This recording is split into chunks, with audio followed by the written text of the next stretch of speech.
Sahabat DKB, kita kembali bertemu dalam acara Wasiat Kekal berupa renungan firman Allah yang memandu kehidupan kita bersama saya Pendeta Arlianus Larosa. Renungan kita pada hari ini Rabu 4 Desember 2024 ditulis oleh rekan saya Pendeta Yohanes Bambang Mulyono dengan judul Seimbang dan Bijaksana, didasarkan pada kitab Mazmur pasal 90. Dan yang akan menjadi dasar atau pusat permenungan kita pada hari ini adalah Mazmur 90 ayat yang ke-15. Sebelum membaca Alkitab, mari kita berdoa.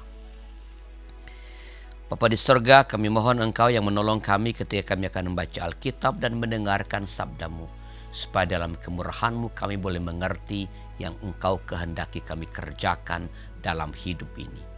Dalam nama Tuhan kami Yesus Kristus. Amin. Saya bacakan bagi kita Mazmur 90 ayat yang ke-15, demikian firman Tuhan. Buatlah kami bersukacita seimbang dengan hari-hari Engkau menindas kami, seimbang dengan tahun-tahun kami mengalami sengsara. Sahabat, manusia dapat mengalami dua macam kondisi yang ekstrim, yaitu hidup dalam kenyamanan dan hidup di dalam penderitaan. Seseorang yang selalu hidup dalam kenyamanan dapat menjadi pribadi yang rapuh dan lemah. Namun hidup dalam penderitaan pun dapat membuat seseorang juga mengalami kepahitan dan keputusasaan. Masa Advent mengajarkan kepada kita, kepada umat, untuk hidup menyangkal diri dan rela menderita sekaligus hidup dalam pengharapan dan sukacita. Kedua dimensi tersebut perlu ditempatkan secara seimbang. Faktor penentunya adalah cara pandang terhadap hidup. Semakin luas wawasan dan semakin mendalam kerohanian seseorang, ia tidak akan mudah mengalami kegetiran walau mengalami kesengsaraan.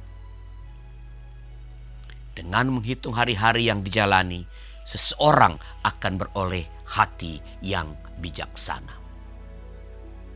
Sahabat, sikap bijaksana adalah hasil dari kemampuan untuk merespons penderitaan dan sukacita sehingga menghasilkan kematangan rohani. Orang yang bijaksana tidak akan mudah menyerah dan menyalahkan keadaan saat ia mengalami penderitaan. Sebaliknya, ia juga tidak akan takabur saat mengalami keberhasilan dan kebahagiaan. Kesadaran akan kefanaannya diimbangi oleh sikap iman yang percaya akan kebaikan dan kemurahan Allah. Itu sebabnya ia tidak mengandalkan pengertian dan kebenarannya sendiri, tetapi ia hidup dalam kerendahan hati dan ketulusan, baik saat duka cita maupun sukacita. Mari kita berdoa. Tuhan, terima kasih atas firman-Mu yang mengajar kami untuk tetap memandang segala sesuatu dalam keyakinan iman kepada Tuhan, sehingga kegembiraan tidak membuat kami lalu hilang kendali dan kepedihan tidak membuat kami lalu kehilangan pengharapan.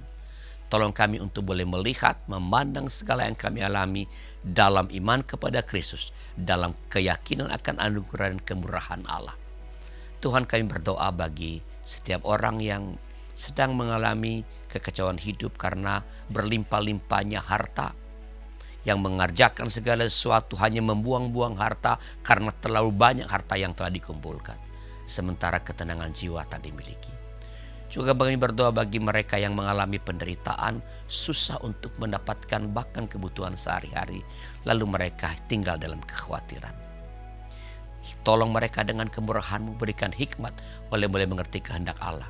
Yang berkelimpahan boleh berbagi dengan mereka yang kekurangan. Yang kekurangan boleh terus percaya kepada Tuhan dan berbangun komunikasi dengan sesama agar mereka boleh saling berbagi. Terima kasih Bapa, dalam nama Tuhan kami Yesus Kristus. Amin.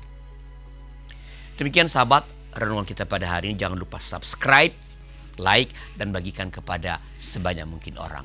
Tuhan memberkati saudara.